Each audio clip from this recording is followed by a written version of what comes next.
We'll see if he can try and lock it in against Flandre, who also needs to find a resolve to his form as we hit draft for game number 1.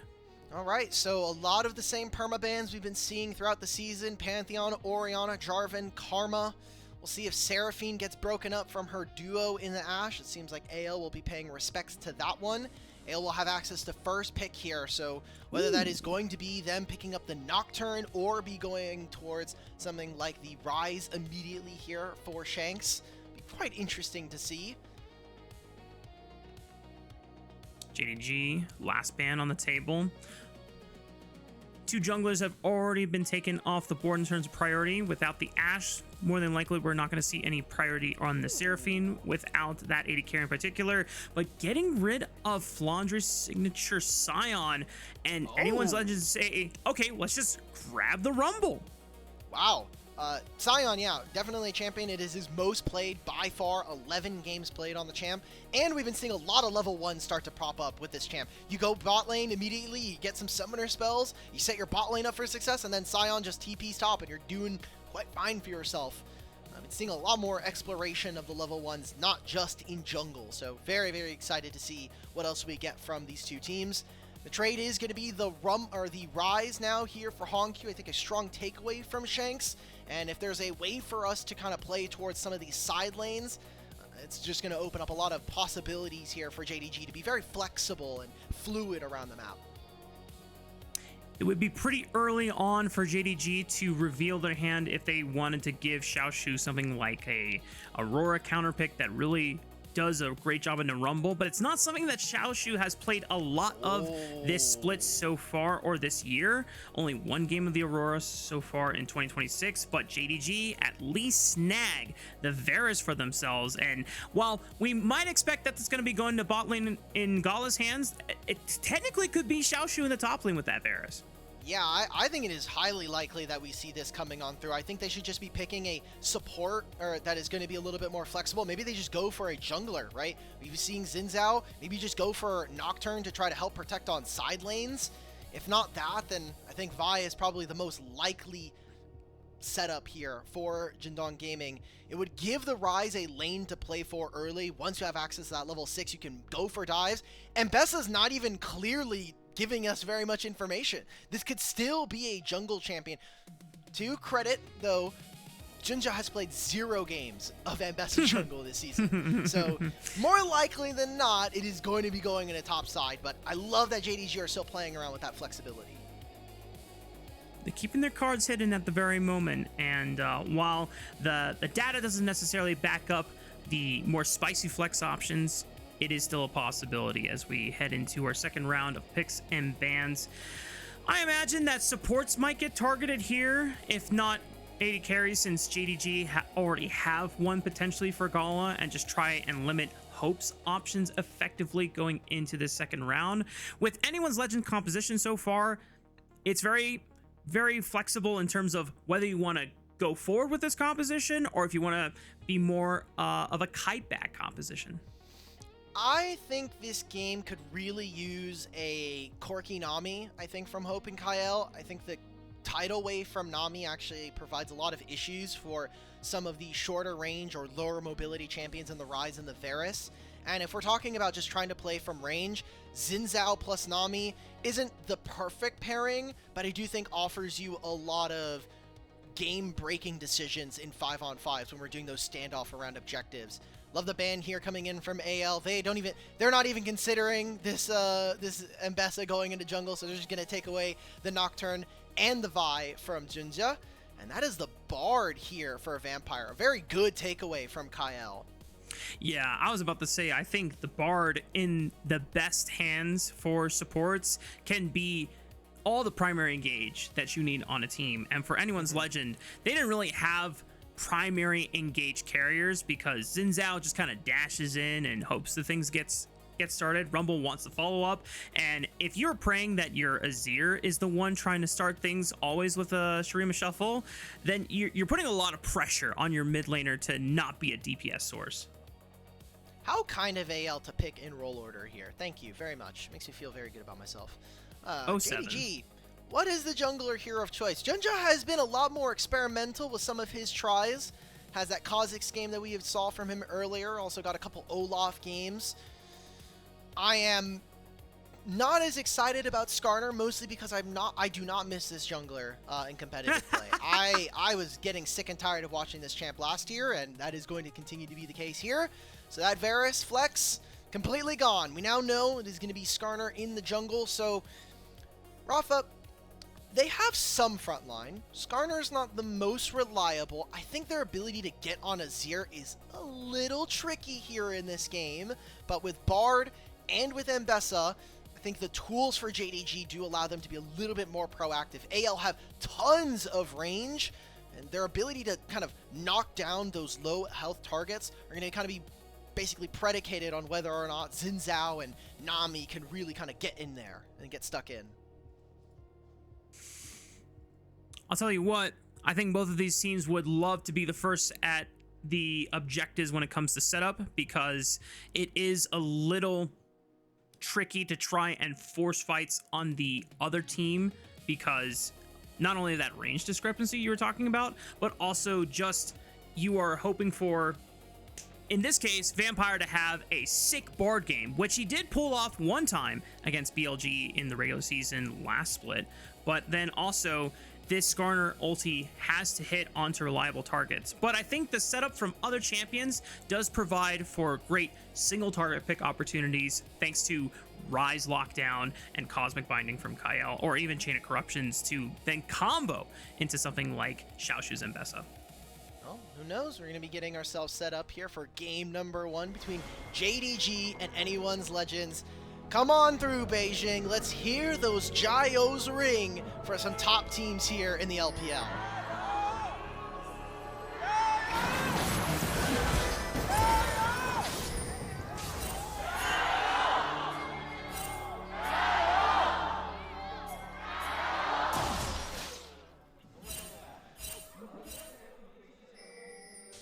Cool.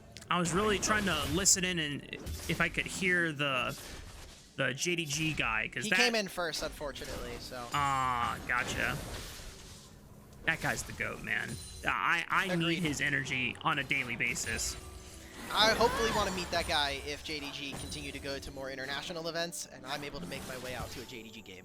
That's the hope. I want to be able to see that guy at least once before I, cut my life off from esports, or potentially the LPL disappears for one reason or another. Agreed.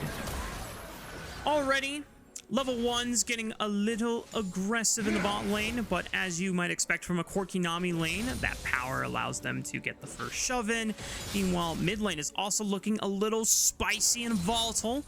Both mid laners already below 50% HP, and we got junglers on mirrored clears with Skarner from JunJia heading towards the bot side and Tarzan pathing towards Flandre.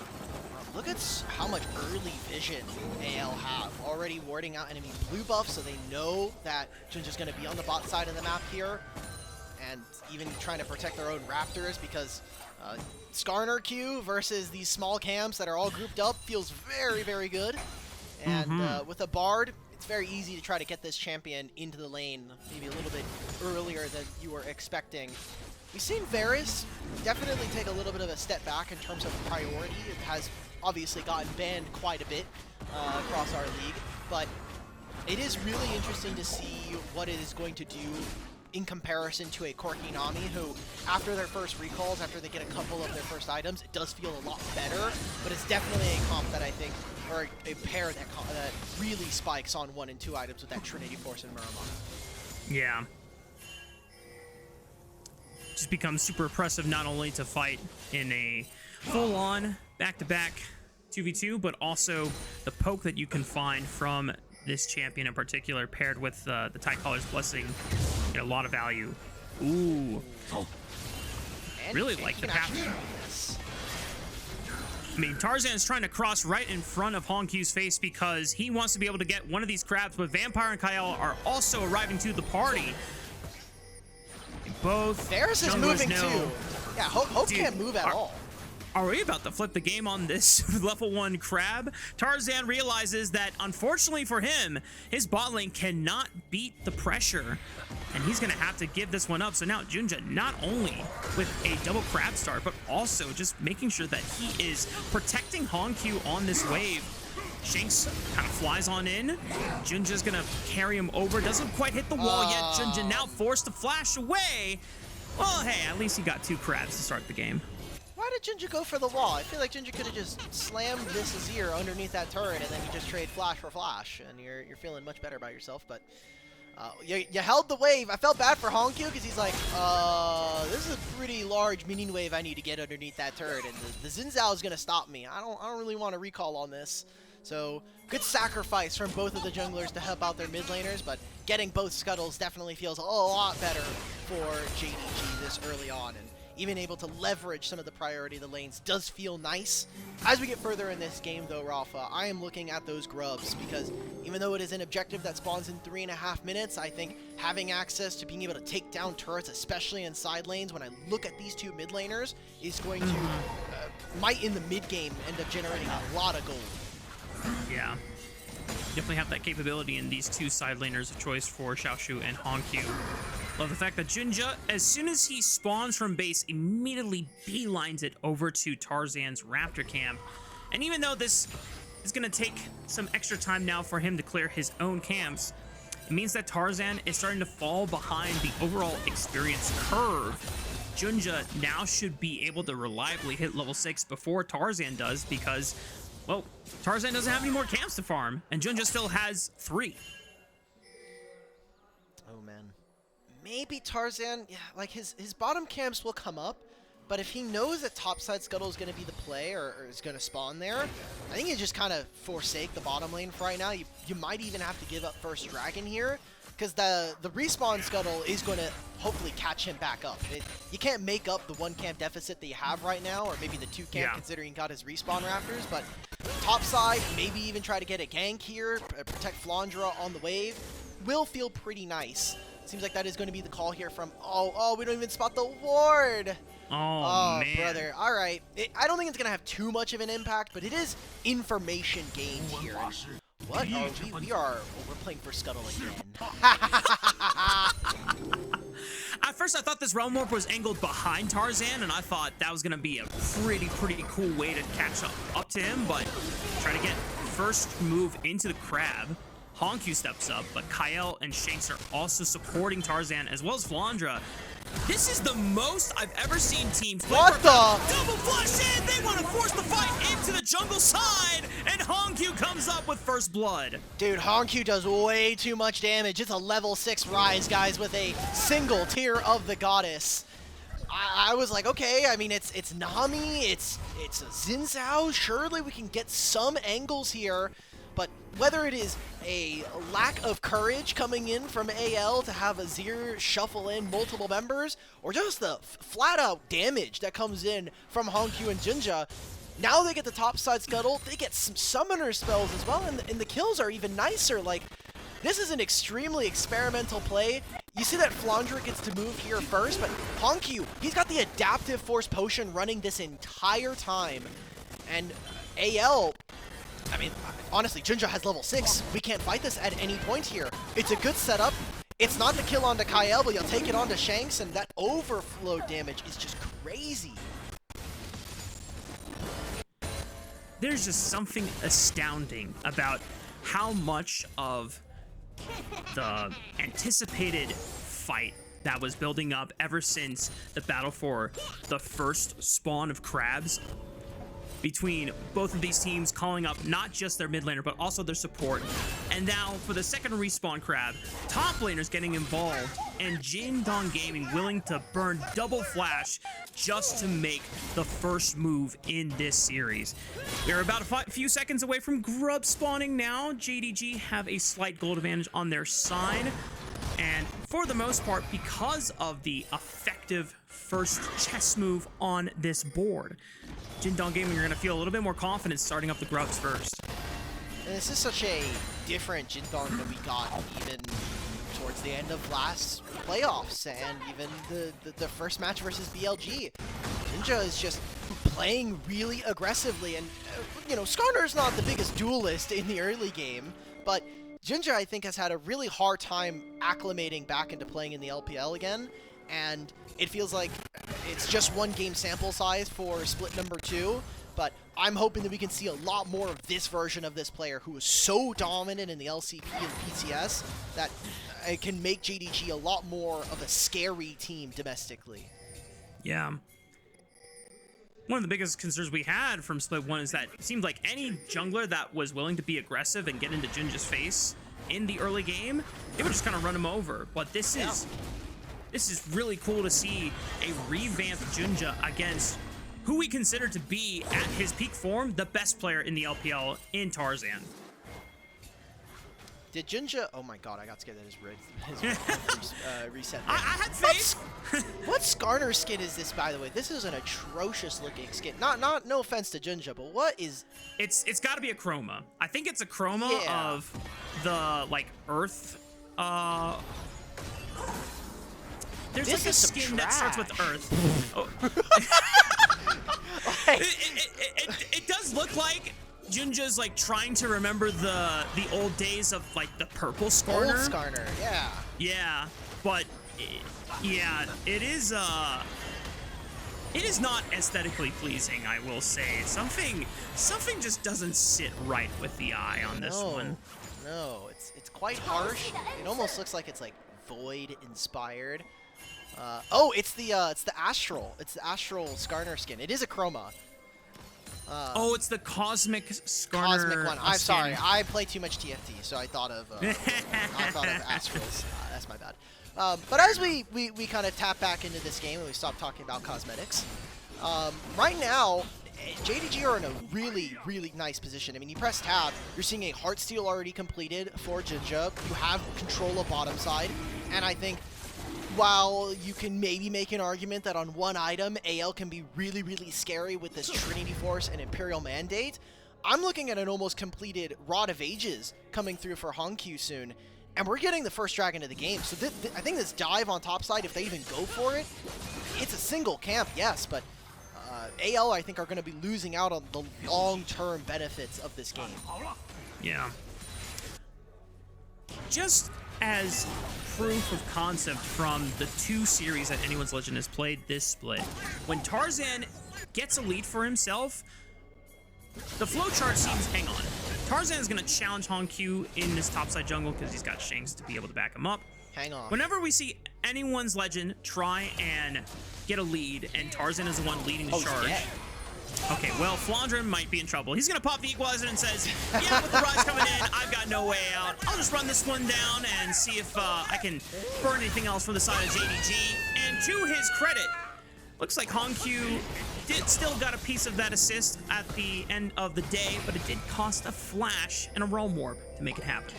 Yeah, that's what you get for trying to make a point, Raafaa.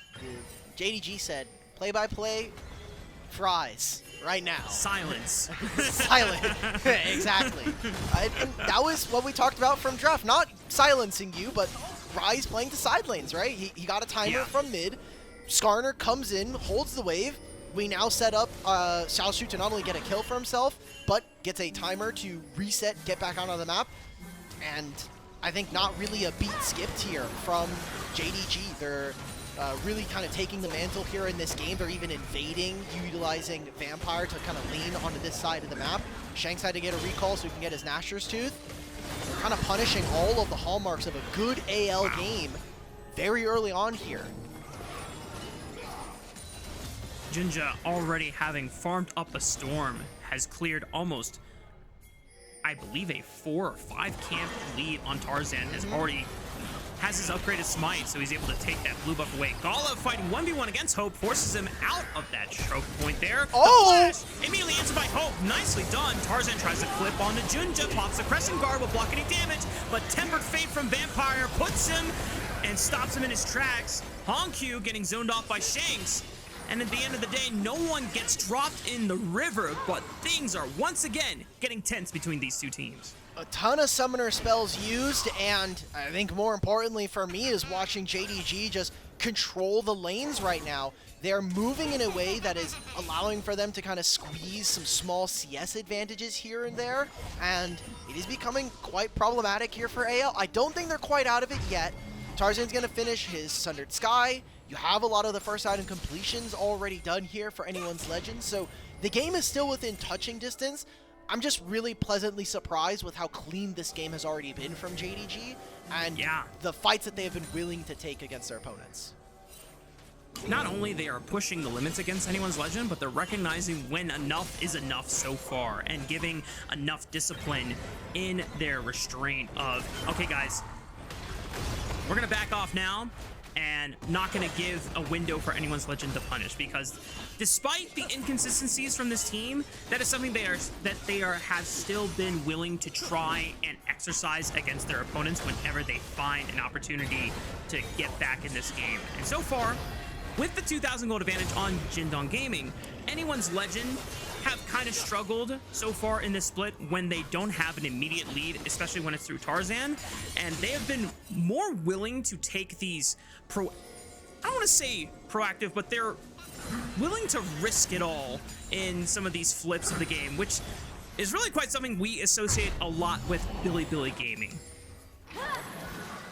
Is there a Herald play? Because it's going to be about 45 seconds after this thing spawns that the second dragon of the game is here. Flandre's just going to have to seed this entire wave, and with 3 grubs on their side, I imagine that Rise is going to get very paid.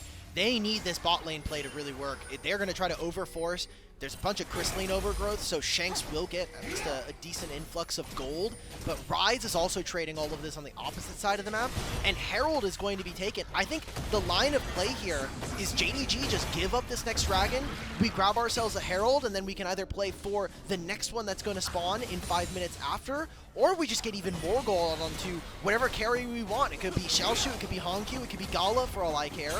We can even play for mid lane at that point. So I think a risky gamble here for AL. We'll see if it pays off afterwards, because getting Corki more gold is great. Getting Shanks more gold is awesome, but I don't know if I'm the one that prefers this. Definitely not one that yields immediate success and results for anyone's Legend. And they're giving it up too? What? We're just giving up 2, 3 top lane waves? That is, yikes. All right. This second half of the sequence is maybe not something that I'm on board with anyone's Legend. I was kind of okay with... They can't even challenge. What's the point? All right, look. I think the point is that maybe AL recognize themselves, like, we're probably not winning a fight if we go for a 5-on-5. Oh? If we find Vampire, sure, why not? But we just lost another 2 plates on bot lane. All right, let's take a step back real quick, because I was on board with the first half of the sequence where anyone's Legend did not opt in to trying and challenge JunJia on the Rift Herald, nor HongQ on the top side of the map by just making sure that they were getting gold back into Hope. The cross map, this is very something that we saw a lot from anyone's Legend in 2025. Cross mapping when they were behind to get back into an even gold state. But then dropping waves on the top side by potentially looking to challenge JDG at the Ocean Dragon to then calling it off is some of the things that I've been concerned about, and more reminiscent of their recent play, which is what I've been hoping for them to either figure out if that's something that they're trying to change about them and commit to, or just don't do in the first place, right? I would also maybe hazard a guess that maybe AL didn't think JDG would be able to rotate in time. You know, maybe continuing with Rise playing another wave on top lane instead of contesting for that dragon. Skarner being super mobile, being able to kind of move in between the jungles and the lanes very, very quickly. Same with Gala with his Youmu's, just the ability to move around the map. And remember, they did kind of come off the back of finding Vampire. So they thought, okay, we have enough time to reset. JDG won't take a numbers disadvantage fight. We'll kind of try to take advantage of that. And they do get punished for it. So I think Rise is really, really fed. There's a teleport from Shanks. There's still a Realm Warp available for HongQ. He doesn't know. He takes a recall and he's like, wait a minute, there's an Azir here. You can usually see the graphic, or like the visual of the teleport coming. So, you know, happens. He does use his Realm Warp, which I think is probably like cherry on top. All right, we're kind of dead there.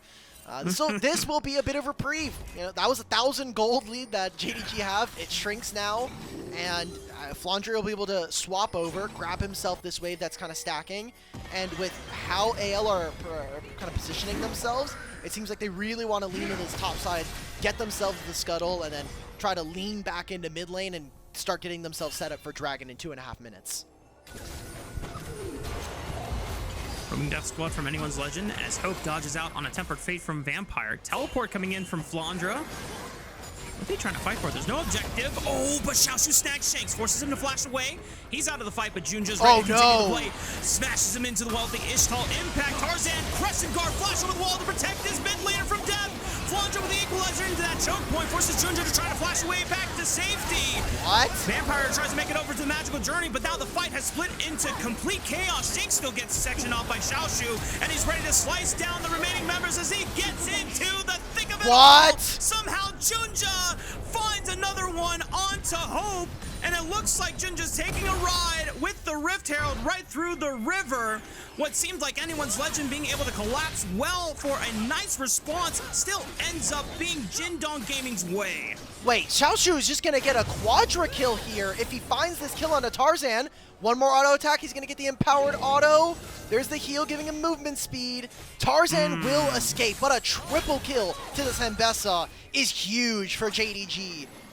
Going back into the replay, I am just surprised nobody from JDG dies here. All of this focus onto Shanks on one side, and I was honestly just like, okay, this is a good start here for AL. You see that Tarzan right now is kind of getting JunJia to get cooked over the coals of a equalizer, but look at the damage on this side of the fight. Xiaoxu flashes over this wall, finalizes that kill onto Shanks, and then HongQ and Gala, so much damage down onto AL's members, especially this bottom lane. They just needed to cut their losses. Honestly, the cherry on top for me is just seeing the Rift Herald get JunJia to safety and those mid plates. Everything going right here for Jindong Gaming, and it feels like AL overstepping their bounds. It was one good play for a scuttle that just completely spiraled out of control. And now Third Dragon is about to spawn in the next 25 seconds. I'm just quite amazed at how well JDG are playing out some of these fights. HongQ might be caught though. Realm Warp. Nice. Wait, what? Sauce. He got out. Sauce. Oh my goodness. And Xiaoxu's pushing top lane this entire time, getting more plates and gold for his pockets as well. This is incredible from Jindong Gaming. Yeah, AL almost feel like they are constantly like one step behind. Okay, we're going to really overforce. We're going to put 5 members on this play, but we're still losing out. And guess what? Xiaoxu has teleport. If he really needs to be here, JDG, they don't even care if they take this dragon. A little bit scared with the Skarner Q potentially coming over and sealing it at the very last second, but Tarzan will secure that. More plates going over to JDG, who will even take themselves a mid-tier 1. It's gold in their pocket, and that is going to be the more important part of this game versus AL.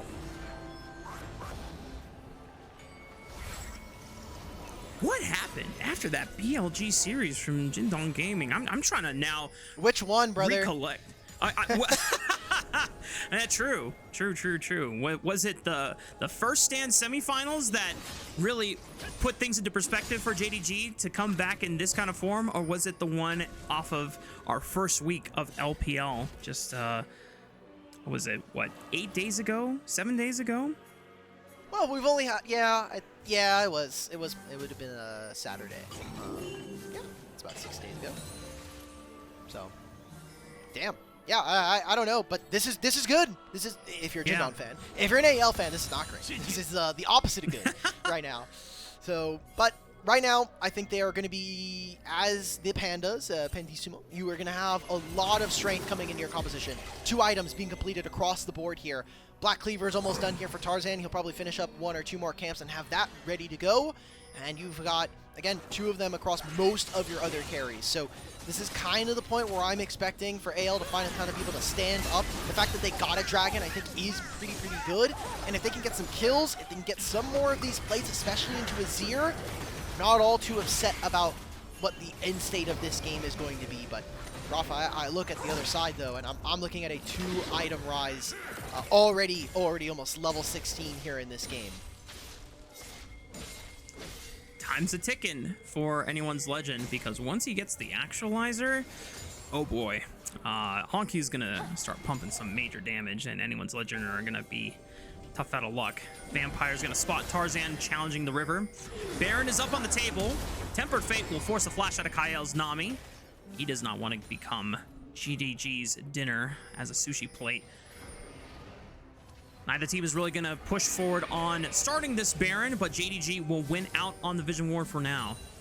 How much more are we going to get? Because AL do take objectives like Baron very quickly with Azir and Corki and Rumble, but do they get the chance to do that this game? I think is a completely different question and a very, very different answer. So JDG are continuing to play on top side. I just love how they've played, specifically their 2 solo lanes in terms of setting them up for success. Again, Ryze takes a timer, goes up top lane, they kill Flandre. Then, you know, Xiaoxu kind of pays it back by playing that, making that play around the top side scuttle that we just saw in the Shanks. Finalizing that kill gets themselves a really nice lead. 3-item Mbessa coming into what is essentially the 4th Drake of the game. I think it's super, super dangerous. That is a big enough lead that we still have not really found. And there's a ton of shutdowns available for AL to pick up, but they need to get these kills. And that just hasn't really connected quite yet. It's going to be super difficult to take down Xiaoxu in particular, who benefited greatly off of that big fight on the topside river just what seems like a few minutes ago. He's very close to hitting a Death Stance 3rd item spike as well. And when we think back to how the conversation about this series was a little bit towards the top lane, how both Xiaoxu and Flandre are kind of in decline in recent performances, at least with Xiaoxu, like you said, he's had to go up against Bin almost 4 times in the past 30 days. And now we remind ourselves, hey, Xiaoxu was in contention to be first All-Pro in top lane at one point from the regular season, and we remind ourselves why when he's not playing against Bin in the top lane. Even outside of the Bin series, right? Like, we saw JDG just in general kind of have a natural decline. Maybe you can make an argument that they had, for some of these players, they just never had that amount of volume in terms of games, especially high-stakes international games that we saw for players like Xiaoxu and Vampire. It was their first time leaving the LPL domestically.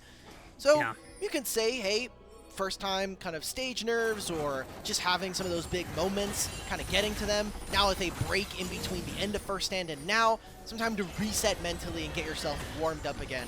Xiaoxu, again, the only holdover from what was a pretty disappointing JDG in 2025 with Scout and Pays. But we're about a few moments here from this dragon spawning. It's not a soul quite yet, but I think threatening with a 6,000 gold lead, AL are going to have to be very creative if they want any chance of really contesting this next objective. Tarzan has to be the one that face checks into the river because he can always pop the Crescent Guard to block damage, but already the poke from Gala and crew are a little too much, and that is enough for anyone's legend to be like, all right, you know what? You get the dragon. You guys win. We're going to take our reset, and we'll just play towards the top side in case you guys want to rip Baron instead. They didn't even have their side lane set up. I think you can tell how much AL were already prioritizing trying to contest for that objective. Gala doing a fantastic job of holding the choke. Skarner even getting a little bit of chip damage here and there.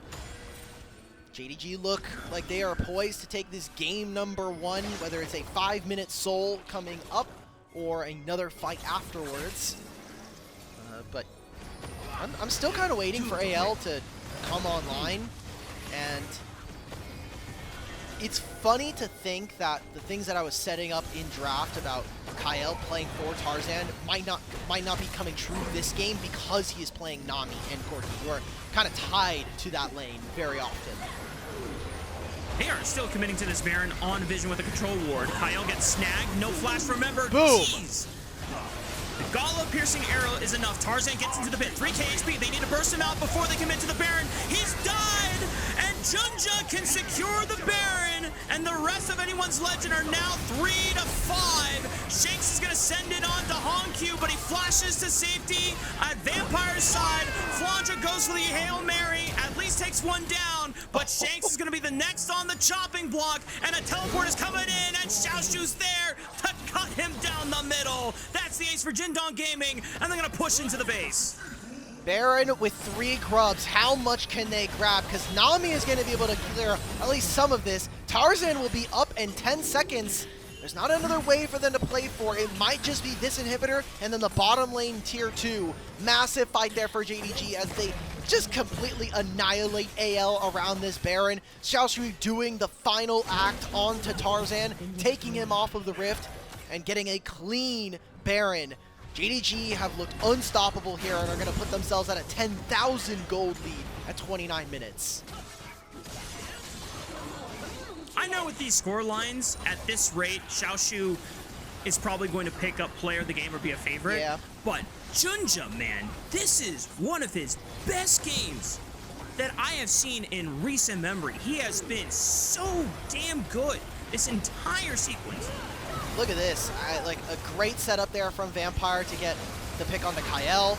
JunJia is in the pit, but look at this. So much damage already being done with HongQ there, Xiaoxu there to get inside of the Crescent Guard.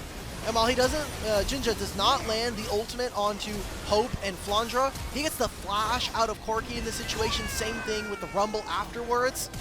There was no front-to-back team fight. That was a very spread out engage. It almost felt like Tarzan meant to kind of send himself in as a solo, one-man, one-way mission to grab the Baron for his team. You really want to be able to poke the members out. You have a Rumble and a Corki for AL.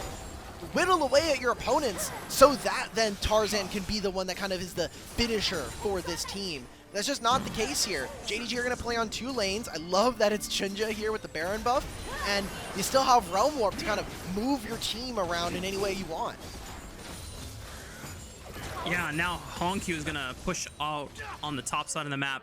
Unfortunately for him, he died, so he doesn't have the Baron buff to empower this minion wave, but just his presence alone is going to pull Flandre to respond to him on that top side, and JunJia can always shift thanks to Ishtal's impact to kind of cruise on over, threaten with an impale if he wants to look for it.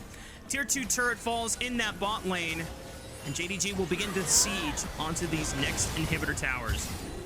They have to pick their battles here. I think if you are anyone's legend, you are not fighting right now. It is a minute before the dragon, and I can see the merits of trying to go for a play immediately, just try to get some summoner spells, force resets, but with the goal disadvantage that they're at, I think it's kind of a catch-22. Either you do it or you don't. Either way, you're going to be in a really tough spot here. And I mean, TP from Gala means that he's just right back out of the map. JDG can continue to push on all waves and keep using this, the last dregs of this Baron. Yeah.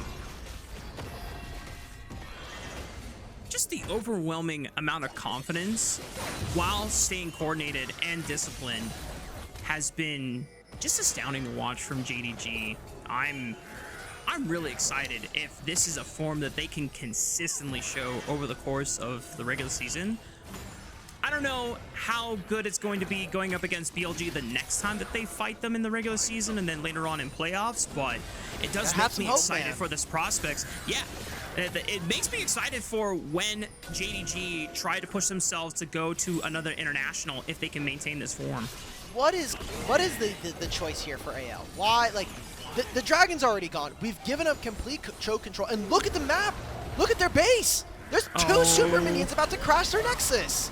If JDG hold anyone's legend here long enough, they can just win the game through the power of Winions. HongQ takes the majority of the damage here. Tarzan goes in with the Crescent Guard. JunJia now splits up the backline, and the rest of JDG are just sinking their fangs into the pandas.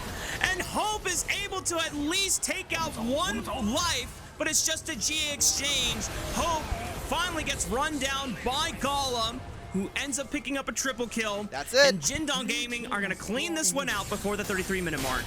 JDG just completely tore AL apart when it came to small skirmishes early on and dominated them on sides. Like, AL, whether it was actively or not, or passively, let go of a lot of side lane waves this game and give over what feels like a very dominant 33-minute game 1 to JDG. No notes, Alk. I mean, how do you look at that game and say, or easily point out mistakes that Jindong Gaming made, because there were definitely deaths that happened, but I feel like either they were worthy deaths or it was the best that anyone's legend could manage to find. And I don't even know if like anyone's legend made major oopsies or mistakes, because they were just challenged so dominantly by Jindong Gaming on a lot of the moves, whether it was for the early crab spawn on the first level or the second crab respawn, and the double flash commit from JDG into AL's red side jungle. From that point on, I just felt like an overwhelming sense of aura from this Jindong Gaming roster going into game 1. I was like, whoa, this is new. I haven't seen this before. They just walked around. They're just like, yeah, you know, we're allowed to do that. We're allowed to make a play on top side. We're allowed to take both of the scuttles and contest your raptors and take your lunch money and the Baron and the soul. Throw in your Nexus as well, bro. Just give it over. Dude, just give me your this chain rate right now. JunJia's coming for Bali right now too. He's like, Tarzan, you think your raptor camps are safe? You think your dog's safe? I'm coming for everything that you own, man. I'm like, whoa. Yeah. This is the JDG dog now, brother. You bring it on. Bring it on home. Yeah, I do think that AL were really cognizant of what exactly was going on in terms of, hey, we are going to drop the top lane wave so that we can play for Dragon. However, they failed the play on that one. And then it's like, okay, well, now we've lost on everything. Because the point is that we're going to do the cross-map trade. We're going to trade top side objectives. We're going to trade the top lane turret so that we can be in position for this next objective. And that just never really panned out for them. Something that I wanted to note, we had this quote of Tarzan talking about what he needed to do, or what the team needed to do, you know, the awareness and the responsibility. There's a second part of this, because this is part of AL's vlog from their series, and it's Big Way talking about, when we play, I want everyone to think more about what they should be doing and what the opponent is trying to do. Don't just die the moment the enemy makes a move. I think that sentence right there, don't die the moment an enemy makes a move, was kind of what I felt from AL. As soon as they saw JDG trying to do stuff, they're like, go, go, go. We need to do this. We need to be looking for this objective. We need to be starting this here. I don't want to say there's a difference between urgency and like a nervous energy of like, we have to do something. Yeah. It definitely seems like they were anxious once JDG started making the first proactive moves on the map and was pressuring anyone's legend to then say, if we don't respond with something, we're going to lose even more. And when that happens, when you're not the team that's asking the questions, rather you are forced to answer the questions, that's where mistakes can happen. That's where the errors can really trip you up as a team. And we know that from the prior series against Top Esports, when they weren't the ones that were ahead, it was really clear that they weren't nearly as comfortable as they were from when we watched this team in 2025 on how to navigate being from a deficit in this case. And like we said before, JDG's gold advantage was never humongous when it was still playable for anyone's legend, but there was still that nervous energy that was going on when that was going on, when that was happening. Big love over to Xiaoxu, man. I early on in 2025 when he came in for JDG, I thought, okay, he's good at Renekton, he's good at Cassante, and those are kind of really the two champions that I would associate with him having success. And by the end of Split 3, it felt like he was probably the most consistent player on this team. And at that time, it was a very struggle bus of a team. We had Shun in jungle, who kind of night and day, whether or not him and Scout would kind of hit it off on the 2v2. Pays and Duo, again, hit or miss. Pays kind of felt like a one-man army in some of these games and had to really fight for his spot in terms of protecting JDG from losing out on big series. But coming into this year, it was kind of I think a prove it moment for him. It was, okay, you are the only remaining member from 2025. I need to see big strides in improvement, whether that came from his lane, whether that came from how he played team fights. And I think for a majority of the regular season, we really got to see that from him. Playoffs, a bit of a different beast. This team started to get all around very, very competent, and they, especially their macro was very, very good. But I think this game was a hallmark performance coming in for Xiaoxu. Yeah.